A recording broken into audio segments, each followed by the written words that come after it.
എറണാകുളം അങ്കമാലി അതിരൂപതയിലെ കുർബാന തർക്കത്തിൽ മാർപ്പാപ്പയുടെ തീരുമാനത്തിൽ വിട്ടുവീഴ്ചയില്ലെന്ന് സഭാ നേതൃത്വം. ക്രിസ്മസ് ദിനം മുതൽ ഏകീകൃത കുർബാന അർപ്പിക്കണം. അപ്പസ്തോലിക് അഡ്മിനിസ്ട്രേറ്റർ ബിഷപ്പ് ബോസ്കോ പുത്തൂറാണ് സർക്കുലർ പുറപ്പെടുവിപ്പിച്ചത്.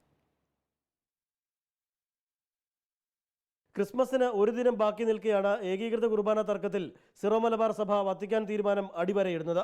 ക്രിസ്മസ് ദിനം മുതൽ മാർപ്പാപ്പ ആഹ്വാനം ചെയ്തതും സിനഡ് തീരുമാനിച്ചതുമായ ഏകീകൃത കുർബാനാക്രമം നടപ്പാക്കണമെന്നാണ് apostolic administrator bishop Bosco Puthur സർക്കുലറായി ഇറക്കിയത്. വിശ്വാസികളും വൈദികരും ഇത് നടപ്പാക്കണമെന്നും ക്രിസ്മസ് കാലം സമാധാനപരമായി പ്രാർത്ഥനാപൂർവ്വം ആഘോഷിക്കണമെന്നും സർക്കുലറിൽ പറയുന്നു. ഇതിനായി അതിരൂപതയുടെ ആസ്ഥാനമായ അടഞ്ഞുകിടക്കുന്ന ബസലിക്ക തുറന്ന് ഏകീകൃത കുർബാന അർപ്പിക്കണമെന്നും സർക്കുലർ വ്യക്തമാക്കുന്നു.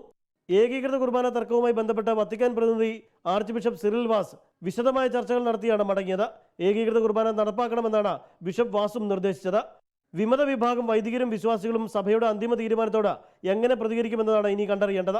മറിച്ചൊരു തീരുമാനത്തിലേക്ക് വിമത വിഭാഗം നീങ്ങിയാൽ വത്തിക്കാനിൽ നിന്നുള്ള അച്ചടക്ക നടപടി വരും ദിവസങ്ങളിൽ തന്നെ ഉണ്ടാകും. Reporter Alvin Thomas, in reporter, Kochi.